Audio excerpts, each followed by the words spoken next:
In the headlines, we begin with a geopolitical clash at the United Nations as the Middle East crisis deepens. Russia and China accuse the United States and Israel of stoking hysteria to justify military action against Iran. The Security Council remains deadlocked as global powers trade blame. While diplomats debate in New York, Iran's new supreme leader is issuing a sharp warning. Mojtaba Khamenei told Gulf states to shut down U.S. military bases or face strikes. The ultimatum has put regional allies on higher alert. Beyond the Gulf, Ukraine is turning to Romania to avoid an energy crisis. President Volodymyr Zelensky issued an urgent appeal after diesel supplies were disrupted by regional disputes. Kiev is now pushing for stronger energy ties with Bucharest. From energy crisis to a deadly attack in the U.S., authorities in Michigan are investigating after a gunman drove a truck into a synagogue in West Bloomfield before opening fire. The suspect was killed by security guards as officials condemn the attack as a hate crime. Meanwhile, a rare diplomatic thaw is emerging in Asia. Passenger rail service between Beijing and Pyongyang has resumed after nearly 6 years. The reopening signals renewed economic and diplomatic ties. And finally, global politics is reaching the world of sports. President Donald Trump said Iran's national football team is welcome at the 2026 FIFA World Cup. However, he raised questions about participation amid continuing security concerns. I'm Franco Baranda. Newsline World starts now.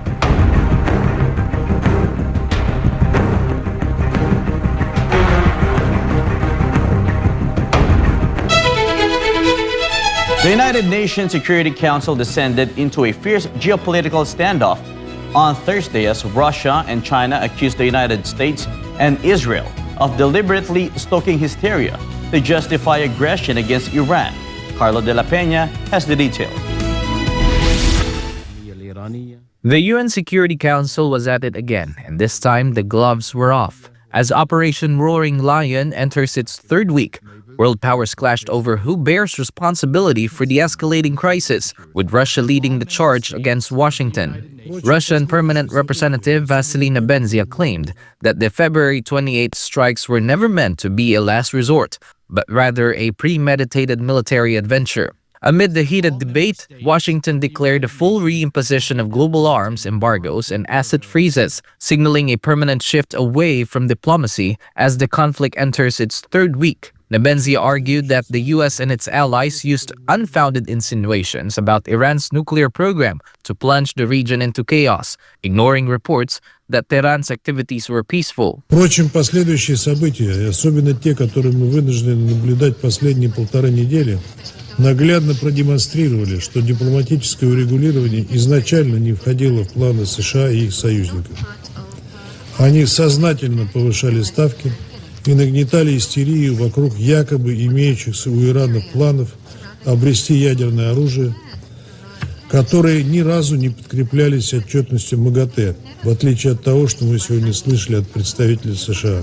В этом контексте хотим напомнить, что Российская Федерация категорически осуждает акт вооруженной агрессии в отношении Ирана со стороны США и Израиля, нарушение Устава ООН и основополагающих норм международного права. China's Fu Kong echoed these concerns, calling the current situation a regression into the law of the jungle. Beijing called on the U.S. and Israel to immediately halt strikes on nuclear facilities under the supervision of the UN's nuclear watchdog and demanded a return to the 2015 nuclear deal known as the Joint Comprehensive Plan of Action. However, U.S. Ambassador Mike Waltz rejected these criticisms as performative hand-wringing. He announced that the U.S. has triggered the snapback mechanism, effectively reimposing the robust UN sanctions that were in place prior to 2015. Is that all member states of the United Nations should be implementing an arms embargo against Iran, banning the transfer and trade of missile technology, and freezing relevant financial assets. The reality is Russia and China do not want this committee because it will continue to protect their partner, Iran. In light of that, the United States will continue to work to ensure Iran can no longer hold the world hostage with its missile, drone, and certainly not a nuclear program. The human cost of the regional spillover was brought to the forefront by Bahraini and British representatives. They condemned the wave after wave of unprovoked Iranian drone and missile strikes that have targeted Gulf states and Jordan over the past week, strikes that Tehran claims are revenge for the death of Supreme Leader Ali Khamenei. So I want to start by expressing solidarity with our partners in the Gulf and the wider region who took no part in the military action launched on 28 February, but who have been the target of waves of repeated and unprovoked Iranian missile and drone attacks over the last week. We strongly condemn these attacks. They are endangering civilians, destabilizing the region, and threatening the global economy. They must stop. As the U.S. moves to freeze the financial assets of the new Mojtaba Khamenei-led regime, the diplomatic track appears effectively severed. With 450 kilograms of highly enriched uranium now unaccounted for at sites hit by military strikes, the Western powers maintain that actions must now speak louder than words. Reporting for Newsline World, this has been Carlo de la Peña, SMNI News. As tensions flare in the Middle East and trade friction with the United States persist, China is calling for calm, urging all sides to put down the pressure tactics and come to the table. Andrea Santos reports. Beijing is speaking up on two fronts at once. China's Foreign Ministry spokesperson Guo Jiakun addressed both the ongoing trade dispute with the United States and the escalating military situation in the Middle East, delivering a consistent message: talk it out and stop the escalation. On trade, Guo pushed back against U.S. tariff measures, rejecting what he called political manipulation dressed up as economic policy. 中方在处理中美经贸问题上的立场是一贯明确的，反对各种形式的单边关税措施、关税战、贸易战，不符合任何一方的利益。双方应该在平等、尊重、互惠的基础上协商解决有关问题。所谓产能过剩是一个伪命题，中方反对以此为借口进行政治操弄。 On the Middle East, Guo turned his focus to the Strait of Hormuz, warning that instability in the region threatens not just the countries involved, but the entire global economy. 霍尔木兹海峡及其附近水域是重要的国际货物和能源贸易通道，维护这一地区的安全稳定符合国际社会共同利益。中方敦促各方立即停止军事行动，避免紧张事态进一步升级，防止地区局势动荡，对全球经济发展造成更大影响。 When pressed further, Beijing's position remained unchanged: immediate ceasefire and no further escalation. 我不了解你提到的有关情况，中方的立场是一贯明确的，我们敦促各方立即停止军事行动，避免紧张事态进一步升级。 With global trade routes disrupted and military tensions still running high, China is making its stance clear: dialogue over confrontation, stability over conflict. This is Andrea Santos, your citizen correspondent, reporting for Newsline World. Brazilian President Luiz Inácio Lula da Silva has announced a sweeping economic engineering package to shield Brazilian consumers from skyrocketing global oil prices. Jade Cognita has the details. Brazil's President Lula da Silva did not mince words as he approached the lectern in Brasilia, addressing a nation increasingly anxious over the global energy shock. Since the joint U.S.-Israeli strikes on Iran began on February 28, the irresponsibility of war, as Lula described it, has sent Brent crude on a volatile roller coaster, peaking at nearly $120 before stabilizing around $100 this week. He warned that without government intervention, the cost of war will soon reach the plate of beans of the poorest citizens. The Brazilian leader noted that even the United States has seen a 20% spike in gasoline prices, a trend he is determined to halt at the Brazilian border. É para fazer uma reparação naquilo que está acontecendo no Brasil e naquilo que está acontecendo no mundo, muito causado pela irresponsabilidade das guerras que estamos vivendo no mundo. Vocês têm acompanhado pela imprensa e vocês estão vendo que o preço do petróleo está fugindo ao controle em quase todos os países do mundo. O Brent saiu de 77 para 114, caiu para 99 e hoje, nesse momento, está outra vez a $100 o barril.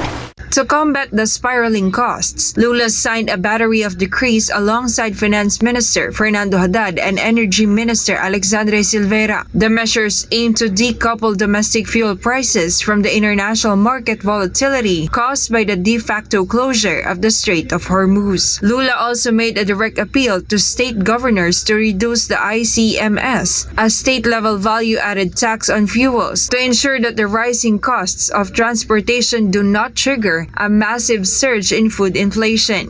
Estamos dizendo alto e bom som que estamos fazendo um sacrifício enorme aqui, uma engenharia econômica para evitar que da irresponsabilidade das guerras chegue ao povo brasileiro. With 1/5 of the world's daily oil supply currently trapped behind the naval blockade in the Persian Gulf, Brazil is leaning on its domestic production and strategic reserves to maintain stability. For the Lula administration, the priority is clear: preventing a regional war in the Middle East from turning into a hunger crisis in South America. This has been Jane Godniter, Global Citizen Correspondent, reporting for Newsline World. Israeli Prime Minister Benjamin Netanyahu has issued a blunt ultimatum to Iran's new leadership and the Lebanese government, vowing to crush the regime in Tehran and warning Beirut that if it does not disarm Hezbollah, Israel will. Pete Agustin reports.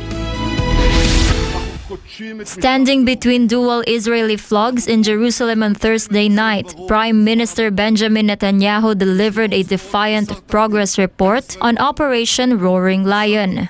The Prime Minister asserted that the joint U.S.-Israeli campaign has already shifted the balance of power in the Middle East, claiming that the old tyrant Ali Khamenei has been eliminated and the new tyrant Mojtaba is now living in hiding. Describing Mojtaba Khamenei as a puppet who cannot show his face, Netanyahu declared that no leader of a terrorist organization has life insurance under Israel's new strategic doctrine. Netanyahu revealed that he and U.S. President Donald Trump are in nearly daily contact, coordinating what he calls a campaign to what he called as liberate the Iranian people and permanently dismantle Tehran's nuclear and missile infrastructure. חיסלנו את הצורר חמינאי וגם בכירים רבים במשטר הטרור. חיסלנו את הרודן הישן והרודן החדש, מוג'טבה, הבובה של משמרות המהפכה, הוא אינו יכול להראות את פניו בציבור. אני לא הייתי מוציא פוליסות ביטוח חיים על אף אחד מהמנהיגים של ארגוני הטרור ופטרון הטרור שלהם. The Prime Minister addressed the Iranian public directly, claiming that the moment of truth is approaching for them to overthrow their government. While acknowledging that regime change must ultimately come from within, he insisted that Israel is creating the optimal conditions for a revolution by delivering crushing blows to the Revolutionary Guard and the besieged paramilitary forces. Turning to the north, Netanyahu's rhetoric for the Lebanese government was equally severe. He accused Beirut of playing with fire by failing to disarm Hezbollah despite formal commitments to do so. He warned that if the Lebanese military does not move to neutralize the group, Israel will do the job on the ground. אם אתם ממשיכים לתת לחיזבאללה לפעול, בניגוד להתחייבות שלכם לפרק אותו מנשקו, התחייבתם. אז תיקחו אתם את גורלכם בידכם. הגיע הזמן שתעשו זאת. עכשיו, אם הם לא יעשו זאת, ברור לך שאנחנו נעשה זאת. איך נעשה זאת? איך נעשה זאת? על הקרקע, עם הקרקע, ודברים אחרים. אני לא עומד לפרט כאן, אבל אני מבטיח לך שאנחנו, כפי שאמרתי, נגבה מחיר יקר מאוד מחיזבאללה, ועדיף לממשלת לבנון שהיא תקדים אותנו. ושתשתתף במהלך הזה. אם היא לא תעשה את זה, לא תיוותר לנו ברירה אלא לעשות זאת בדרכים שלנו. The briefing also touched on the legal manhunt Netanyahu claims to face domestically, which he compared to the political persecution of his personal friend, President Trump. Despite the sirens of incoming Iranian missiles blaring as he spoke, Netanyahu concluded with a message of total resolve, promising that the lion's roar of the Israeli people will lead to a new Middle East where the Iranian threat of death is permanently removed. This has been Faith Agustin, your citizen correspondent, reporting for Newsline World. Up next, a deadly attack in the U.S. authorities in Michigan are investigating after a gunman drove a truck into a synagogue in West Bloomfield before opening fire. The suspect was killed by security guards as officials condemned the attack as a hate crime. More news when Newsline World returns.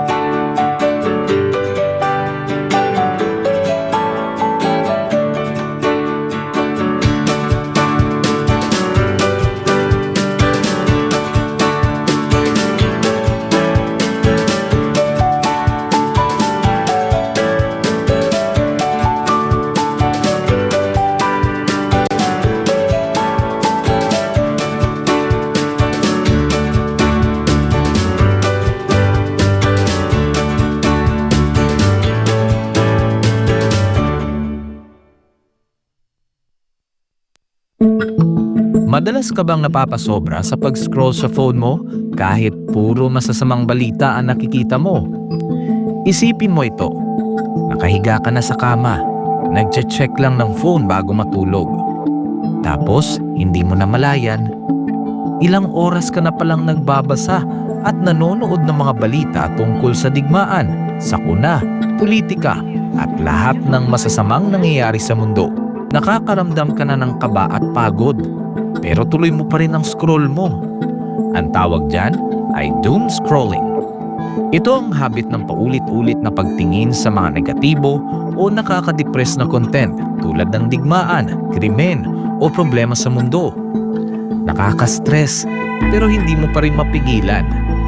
Ayon sa isang pag-aaral ng Texas Tech University, ang sobrang konsumo ng masasamang balita ay nauugnay sa pagtaas ng stress, anxiety at pisikal na sintomas gaya ng pagkapagod at sakit ng ulo. Ayon naman sa Harvard Health, ang doom scrolling ay nagpapataas ng fight or flight hormones tulad ng cortisol at adrenaline na nakakapagpabigat ng isip at katawan.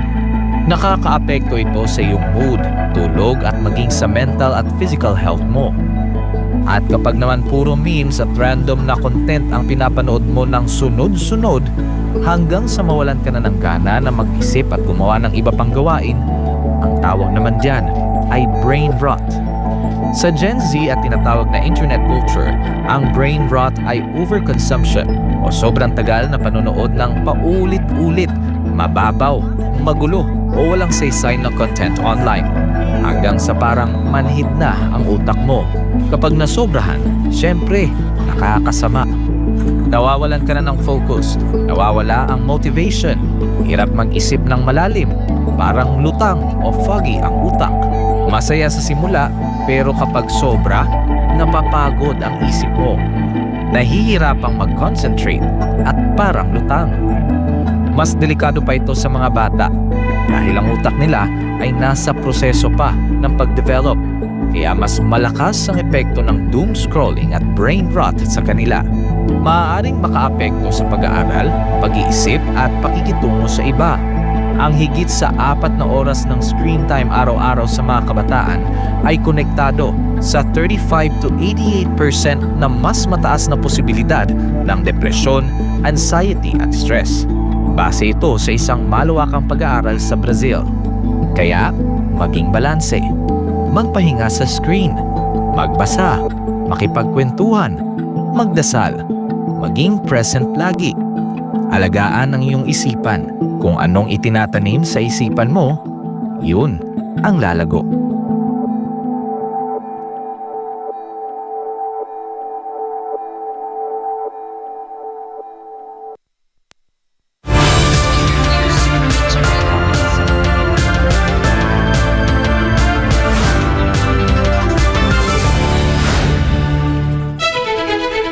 With diesel supplies disrupted by a bitter dispute with two neighboring countries, Ukrainian President Volodymyr Zelensky is calling on Romania for urgent help and laying the groundwork for deeper energy ties. This report from Almar Forzuelo. Ukraine is running low on options, and its president is making that plain. Speaking at a press conference in Bucharest following talks with Romanian President Nicolae Dan, Zelensky made a direct appeal for diesel supplies after Hungary and Slovakia cut off fuel deliveries to Ukraine and amid a widening feud over the Druzhba pipeline. І дизель нам ще потрібен, скажу вам просто, потрібен дизель. Я звернувся до президента, дуже хочемо, щоб ми знайшли розуміння, знайшли таку допомогу Україні. The two sides are also eyeing bigger energy deals. Zelensky said Ukraine and Romania are in talks over the possible transport of American liquefied natural gas through Romanian territory, describing the volumes involved as important. To further shore up Ukraine's energy security, both countries agreed to construct two new electricity transmission lines, with the first interconnector expected to be completed by year's end. The energy crisis has its roots in a dispute over the Druzhba pipeline, the critical route that carries Russian oil through Ukraine to Central Europe. Hungary and Slovakia accuse Ukraine of deliberately halting the oil flow for political reasons. Kyiv, however, says the pipeline was knocked out by a Russian attack.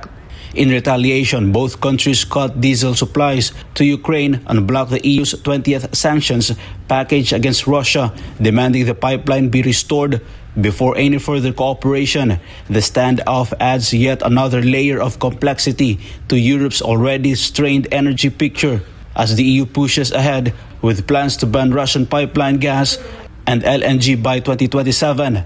A move both Budapest and Bratislava have threatened to challenge in court. Reporter for Newsline World, Almar Forzuelo, SMNI News. A gunman drove his truck into a synagogue in West Bloomfield Township, Michigan, then opened fire before being killed by security guards, in what authorities are now calling a targeted act of violence against the Jewish community. Joy Tabanao has the details. It happened just before 1 in the afternoon in Detroit, USA. A gunman rammed his truck through the front doors of Temple Israel on Walnut Lake Road in West Bloomfield Township, then exchanged gunfire with security guards stationed at the scene. The suspect was later found dead inside the vehicle. A security guard was struck but is expected to recover. At least 30 law enforcement officers were also taken to hospital for smoke inhalation after the building caught fire. Temple Israel, which houses an early child care center and school, was among the worshippers and families shaken by the attack, and confirmed all 140 students at the Susan and Harold Loss Early Childhood Center, as well as staff, teachers, and security personnel are all safe. Oakland County Sheriff Michael Butchert was quick to credit those who responded. Investigators reportedly found a large amount of explosives inside the vehicle, raising alarm about how much worse the attack could have been. The Department of Homeland Security identified the suspect as Ayman Mohammad Ghazali, a Lebanese-born man who became a U.S. citizen in 2016. At a press conference Thursday evening, federal authorities confirmed the attack is being treated as deliberate and targeted. President Donald Trump, speaking from Washington, offered his condolences to the Michigan Jewish community before pivoting to the ongoing conflict with Iran. And before we begin, I want to send our love to the Michigan Jewish community and all of the people in Detroit area following the attack on the Jewish synagogue early today. And I've been fully briefed, and it's a terrible thing, but it goes on. We're going to be right down to the bottom of it. Trump also used the moment to address the broader military campaign against Iran, saying the situation was, in his words, moving very rapidly. The situation with Iran is moving along very rapidly. It's doing very well. Our military is unsurpassed. There's never been anything like it. Nobody's ever seen anything like it. And we're doing what has to be done. Should have been done during a 47-year period. Could have been done by a lot of different people. They chose not to do it. But they really are a nation of terror and hate, and they're paying a big price right now. Authorities say the investigation remains active as federal and local agencies work to determine the full scope of what unfolded. This has been Joy Tabanao, your global citizen correspondent reporting for Newsline World. President Ferdinand Marcos Jr. called for unity and peace as he hosted members of the Muslim community during a grand iftar gathering at Malacanang Palace. Details from Creslin Catarong. President Bongbong Marcos underscored the importance of respect and unity among Filipinos regardless of faith. The statement was made during the traditional iftar, or the breaking of the fast, held in Malacanang on Thursday. According to the president, sharing the meal with the Muslim leaders reflects the country's openness to mutual understanding among different cultures. Marcos said the spirit of Ramadan, marked by discipline and compassion for others, serves as an important guide toward peace and development in the Bangsamoro Autonomous Region in Muslim Mindanao, or BARM, and the rest of the country. The president also pointed out that the world is facing several challenges, including tensions in the Middle East that are affecting the global economy and Filipino families. We see tensions in different parts of the world, particularly now in the Middle East, a region that is deeply significant to many who share the Islamic faith. Marcos also expressed concern for civilians affected by the conflict, especially Muslims, who should be peacefully observing Ramadan. He said this event serves as a reminder of the importance of peace across the country. The president assured that the government will continue strengthening the foundations of peace in the country, particularly in Mindanao. Many Filipino Muslims also share in this profound sorrow. So in moments like these, we are reminded of a simple truth.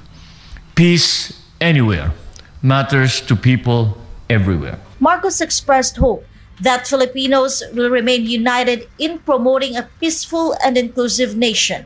Meanwhile, BARM Chief Minister Abdul Rauf Makakua said unity among Muslims, non-Muslims, and indigenous peoples is essential in achieving lasting peace. Ramadan for us is a month of unity and a month of forgiveness to everyone. Nandito tayo ngayon celebrating the Grand Iftar. So ito isa lang ang mensahe nito. Kailangan magkaisa yung Muslim, non-Muslim, and they peace also, because only that we can achieve a real peace in our homeland. Reporting for Newsline World, this has been Creslin Catarong, SMNI News.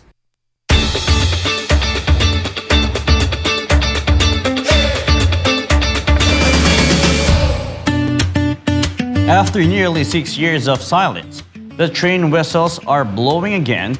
Passenger rail service between Beijing and Pyongyang has officially resumed. Daniela Paulite has the story.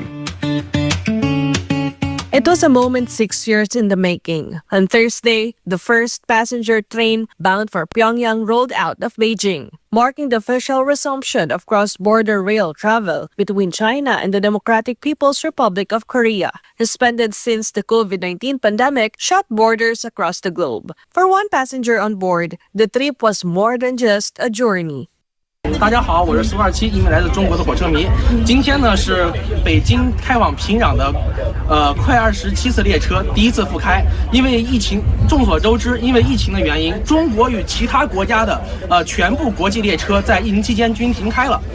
对于这次的复开，我感到非常的高兴与荣幸，能够参与到这次第一次今天的首开活动。然后呢，我觉得这对中朝两国的友谊呢，也是友谊以及良好的关系呢，也是一个相当好的一个见证和相当好的一个延续。 The restored rail link signals a gradual return to normalcy between the two neighboring nations and a step away from the strict border controls that defined the pandemic years. Officials say the revived service is expected to strengthen people-to-people ties and deepen the bond between Beijing and Pyongyang as the two countries continue to rebuild connections long put on hold. Reporting for Newsline World, Daniela Paulita, SMNI News.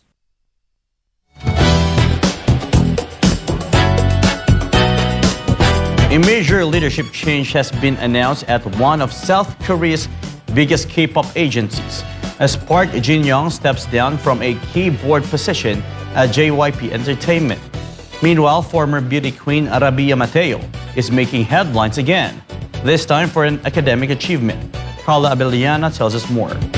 Park Jin-young has stepped down from his position as internal director of JYP Entertainment, the K-pop agency announced this week. In a statement, the company said that Park will not seek reappointment to the board at the upcoming shareholders meeting scheduled for March 26.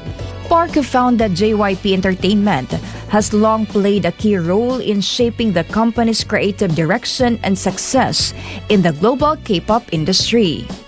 Despite stepping down from the board, the company indicated that Park is expected to continue contributing to the label's music production and artistic activities. The move comes as the agency continues to expand its global presence with popular K-pop acts and new international projects. Rabia Mateo has achieved an impressive milestone after scoring 741 on the National Medical Admission Test, placing her in the 99th percentile. The Miss Universe Philippines 2020 title holder shared the accomplishment through an Instagram story, reposting a congratulatory message celebrating her high score. The result places Mateo among the top-performing examinees of the National Medical Admission Test, which is required for admission to medical schools across the Philippines. Mateo has previously spoken about her aspiration to pursue a career in medicine, balancing her public career with her academic goals. And that's all for now. This is Carla Abellana bringing you the latest show buzz.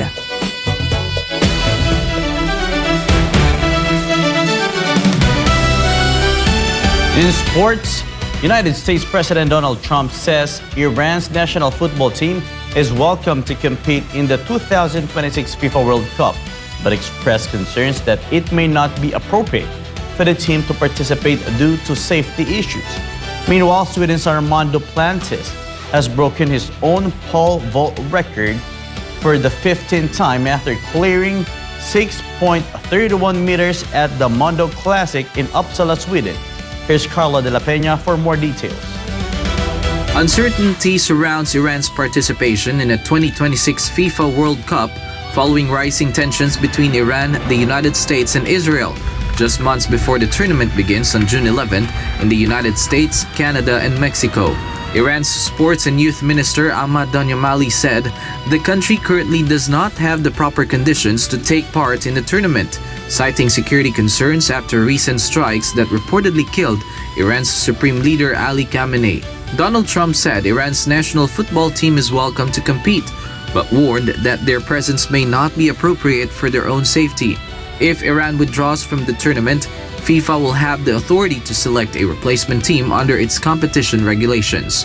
The two-time Olympic champion set the new mark at the IFU Arena during the indoor pole vault only event named after him. Duplantis successfully cleared 5.65 meters, 5.90 meters, and 6.08 meters on his first attempts before raising the bar to 6.31 meters, where he secured a new world record.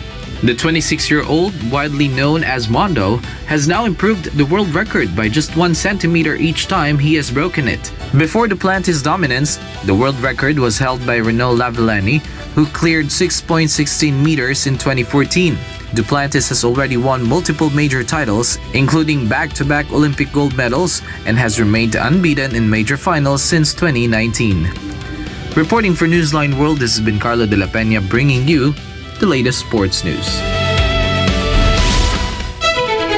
And before we end, may be inspired with the words of the sun.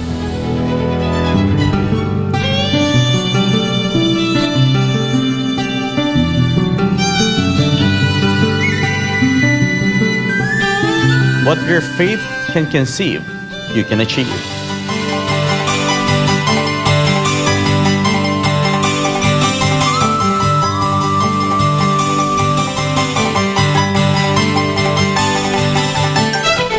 And that's all for this edition of Newsline World.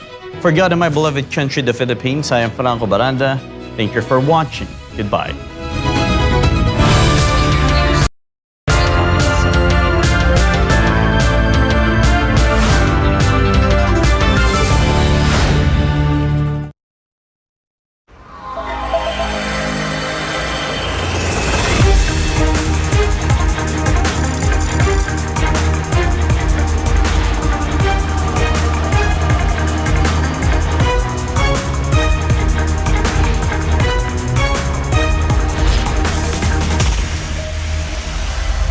is SMNI News Channel.